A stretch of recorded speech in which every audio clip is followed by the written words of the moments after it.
Welcome back to California Cooking. Today, my recipes are inspired by the wide variety of seasonal fruits and veggies that you can find this time of year at the farmer's market. I'm talking peaches, zucchini, and heirloom tomatoes. The owner of Little Nelly in Burbank works with small farms to create fresh, delicious menu items that are available for grab and go. And it's not just gourmet food. Her neighborhood market and shop is filled with beautiful goodies for your home, too.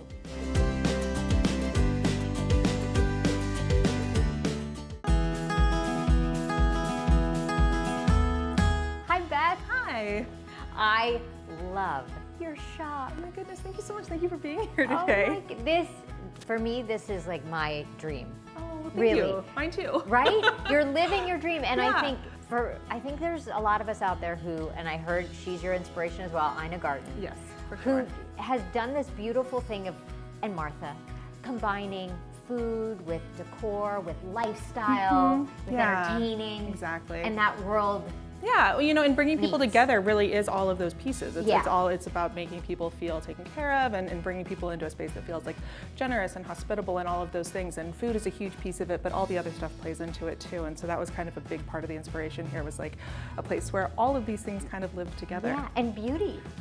I mean, when you walk in, there's so many little things you want to look at, things for the home, cookbooks. You see all the beautiful specialty foods that you have here, and I'm sure a focus on California Definitely. products as yeah, well. Yeah, we're really aiming to bring in as many local makers and producers as possible. And then, you know, even outside of like the local, you know, network of people making really incredible products, just working with small batch, you know, producers and everything is like a really big piece of the puzzle for us. How did Little Nelly come to be? Yeah, so Little Nelly was kind of an outgrowth of Whoa Nelly, which is our main catering company that we've had for about 10 years now. And so Whoa Nelly does big social occasions, and during the pandemic, you know, when everything kind of scaled back and parties got a lot smaller, doing things in people's homes became a bigger part of kind of what we were trying to offer.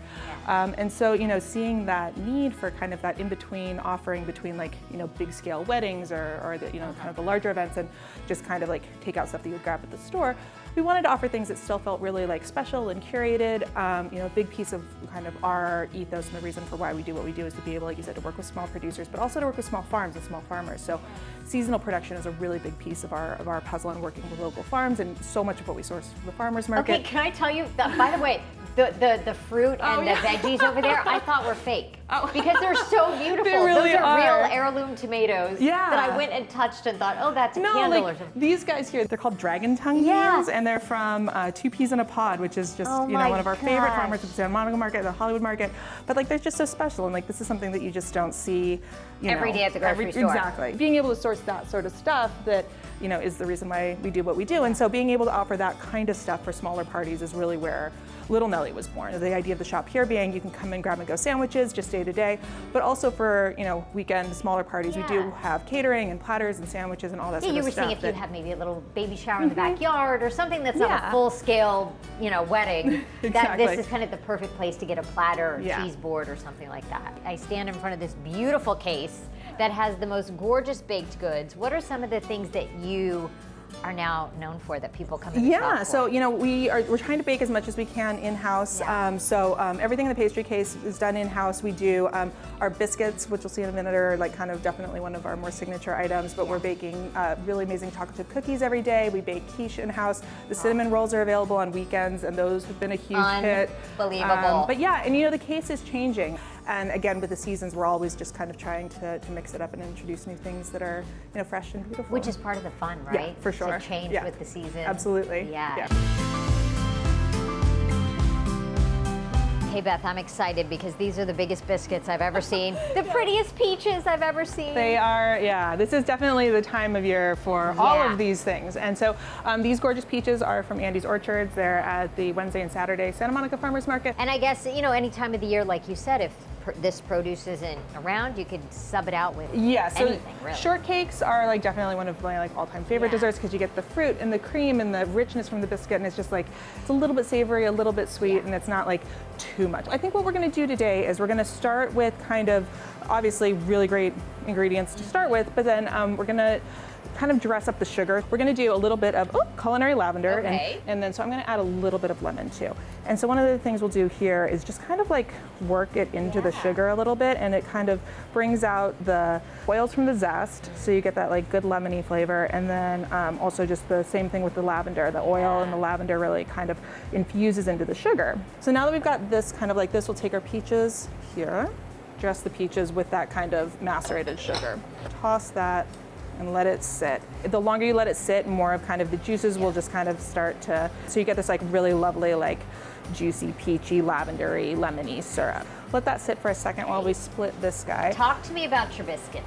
Yeah. These are the prettiest, and I mean, they're brown and crispy on the outside, and I imagine fluffy on the inside. Yeah, they are definitely a labor of love. All butter biscuits, take the butter, freeze it, shred it, get like really little particles of butter in there, mix it all throughout, and then just cook the heck out of them. So this whipped cream, we did actually also use a lavender simple syrup to sweeten this as well. So, and that's just like, you know, a really easy step again, just to add like that nice lavendery, summery, and again, pretend like we're in Provence type moment. Whipped cream is so easy to make. Yes. Don't be scared of whipped cream. Absolutely it's just not. whipping cream and adding some sugar. Exactly. Yeah. Yep. And we'll just kind of layer these guys on here. So I've got a little bit on the base of the biscuit first that these can kind of nestle into. So another huge dollop there. Okay, you can either leave it open face like this and just like, because you let the fruit kind of be the star of it, maybe add like a little bit more like lavender garnish. That's gonna be a lot of lavender. But then the other option is, of course, you can really make a statement and put the whole thing back on, and then you have a completely insane looking. Ta-da! Look at that. That's a big boy dessert right there. Exactly, that's a share. Beth, all my lunch favorites on one table. Oh, thank you, This thank you. is beautiful. Okay, you believe in big portions. Yes. Yes, a hearty meal for sure. Yeah. Okay, there's the beautiful peach shortcake we made, which maybe I should start there. Should I start with dessert? Absolutely. I think I should. That's a good rule of thumb. The whipped cream is so light, but the biscuit is crunchy and flaky. That is extraordinary. On to some of your lunch favorites here. Let's start with the sandwiches. Those are beautiful. Yeah, absolutely. So we have kind of a core group of we call them our forever favorites, and they're on the menu year round. So this one here is the Dad's Veggie Sandwich, and this one is just kind of the sandwich that my dad always used to order. And then we have our house-made tuna sandwich, and so we actually poach albacore tuna in-house. So we poach it with fennel and chili and citrus, and with wild arugula, a little bit of capers, red onion, cucumber, celery. So bright. That is exactly it. It's not heavy, it's not mayo-y, it's so bright, and the herbs pop right away. So this is actually, it's a peach lettuce and bacon. It's BLP. So lots of like really big chunks of peaches, thick cut applewood smoked bacon on brioche, toasted brioche, with a little bit of basil lemon aioli that we make in-house. Burrito, popular on the weekends, you say. Exactly, yeah. So on the weekends we have a brunch menu for Saturday and Sundays. And so this is our just house standard breakfast burrito. It's got a lot of egg in it. We use Shaner Farms farm eggs, and we have a little bit of, I love tater tots in a breakfast burrito, so it's got tater tots. Look at this beauty right here. Yeah, so that's kind of our interpretation of Turkish eggs. So it has the green garlic kind of scrape around the edge there, so that's a really good garlicky herb yogurt. And then at the base there's white beans and tomatoes, poached egg, and then again the toasted skewer bread. Just really. I mean, I'm such a sucker for that to me is like my perfect breakfast. Right? So that is so good. Thank you, Beth. This has been so lovely. Thank you. Well, it's been really lovely to meet you, and thank you for the time to come and check it out and say hi. Little Nelly, come visit.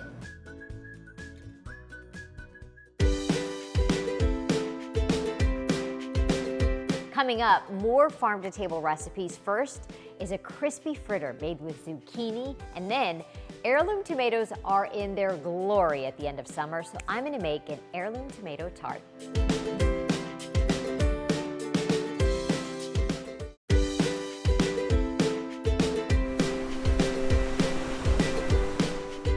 I had a few extra summer zucchini, so I decided to cook up these fritters, and let me tell you, it was a hit with Ari, Levi, and Theo. Here's how easy it is to make.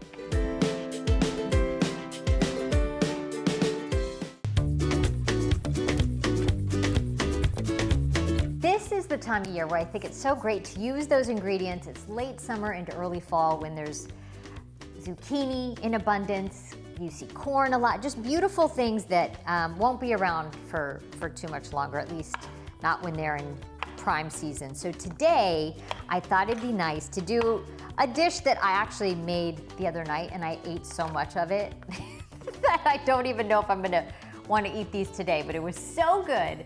It was a zucchini fritter, and I think it's just a great way to use a vegetable and make it delicious, and you know, add some cheese and breadcrumb, and then you've got yourself a meal. So the first thing you want to do when you make a fritter, I'm going to shred the zucchini, and the big thing is you got to suck out all the water, because water is just going to make your fritter fall apart. So what I've done already is I've shredded some zucchini. There's a couple in here.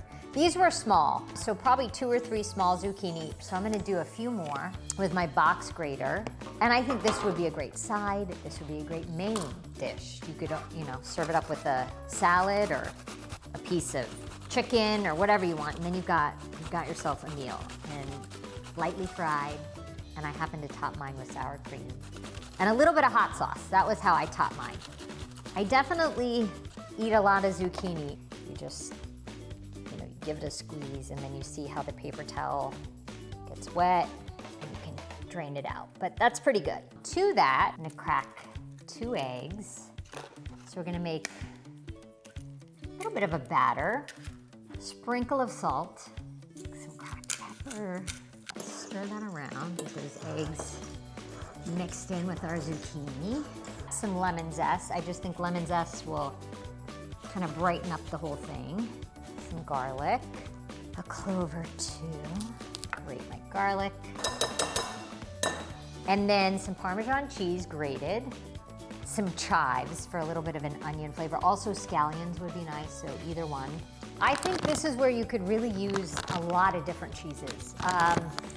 I think you could use a Gouda or even a cheddar, but I'm gonna just use some shredded mozzarella. And the reason I kind of like the idea of mozzarella is because it doesn't have a lot of flavor that would compete with everything else. It's very mild. So mozzarella, just a handful. Always could add more, that wouldn't hurt. Okay, as we mix all this together, now we're gonna add our breadcrumbs. I'm gonna use panko, which is a Japanese breadcrumb, at least a cup, but this is where you kind of feel it out with how much moisture you have. You need it to form a patty, because we're gonna lightly pan fry these. So you just keep adding until you feel like, okay, I've got something here. And even like as I'm doing this, I'm gonna do another egg. And I just don't think it's wet enough. So I'm gonna do 3 eggs based on how much zucchini I have. So this is where I kind of go rogue with my recipes that are in my head, and then more breadcrumbs. So you wanna get to a place where it holds together and you can place it in the pan. Time to fry up some zucchini fritters. So pretty hot pan. Got some olive oil going. One way to kind of get uniform fritters is to use a measuring cup or a spoon, so you put the same amount in. I've got a 1/3 cup.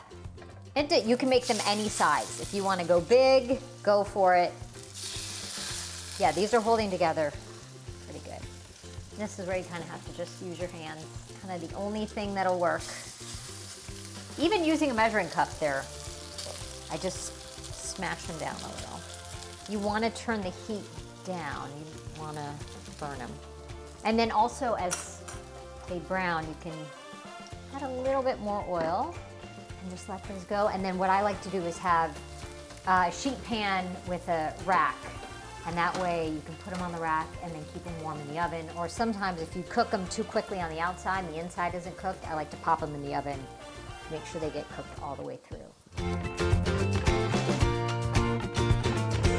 Okay, I'm gonna flip. I think I'm ready to flip one. Okay, let's see. Did we get golden brown? Nice. It's a beauty. And you see the cheese melting, getting kind of crispy.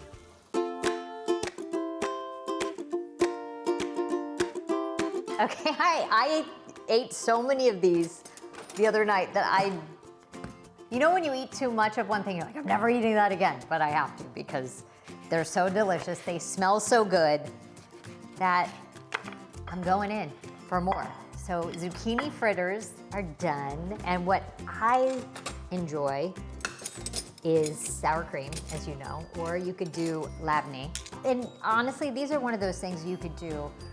I think there's so many ways. You could have a little bit of marinara sauce. You could do all sorts of, oh, my sriracha's exploding. Even hit it with a little lemon. Here we go. Best way to eat veggie. Slightly fried with sour cream.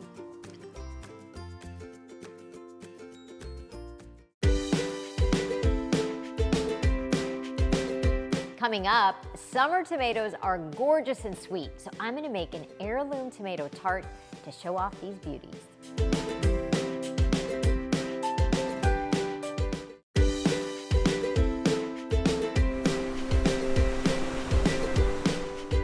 The simplicity of ripe, juicy tomatoes and fresh corn wrapped up in a flaky pastry dough is the perfect way to showcase these farmers market favorites.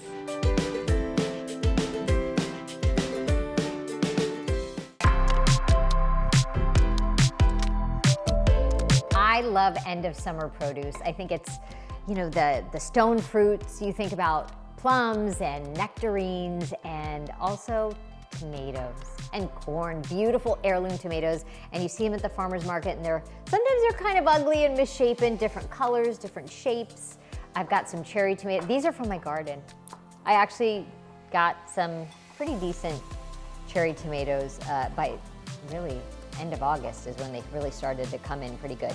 So I'm gonna cut up some tomatoes, some corn, basil, and I'm gonna do kind of a rustic tart with that.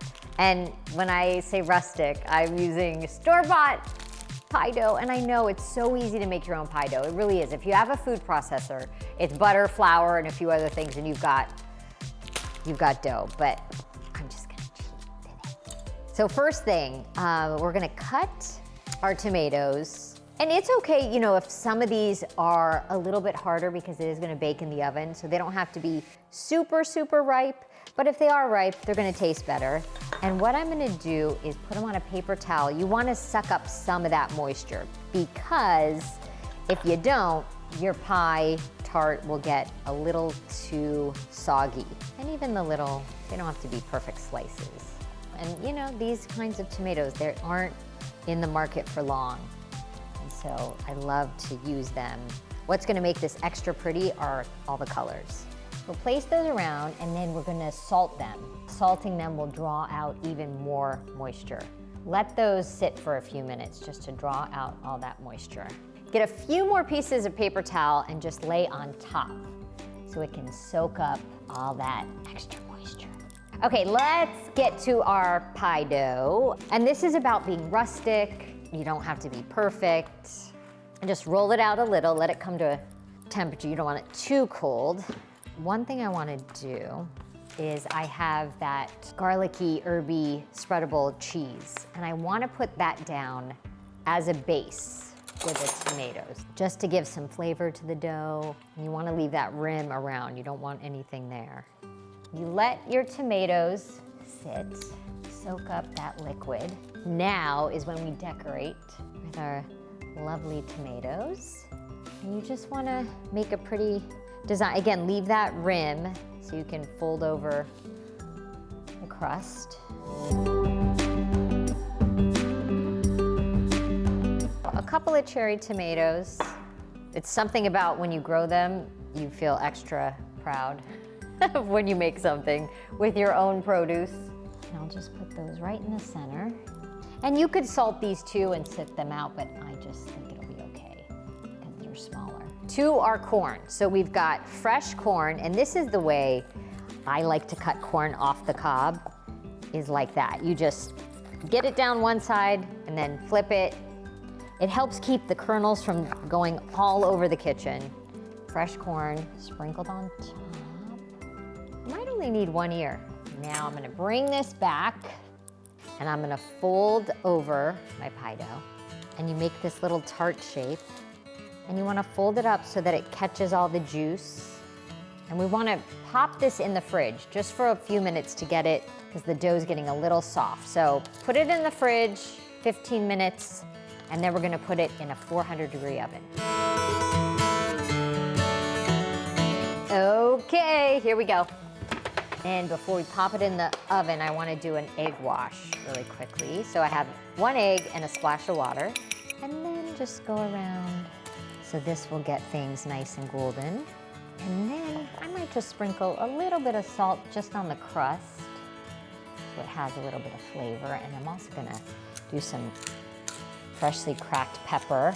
We'll put this in the oven, we'll check it, but basically it's just until the bottom is cooked. The tomatoes don't really need to cook, so we just need the crust to get done.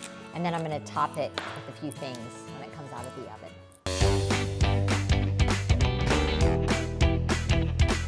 That looks beautiful, and it's bubbling, and that garlicky spread at the bottom, it smells so good. Transferred it. It is summer on a cutting board right there. You don't have to put anything on top. You could just do some fresh basil. I just kind of love the idea of a few little dollops of fresh ricotta cheese.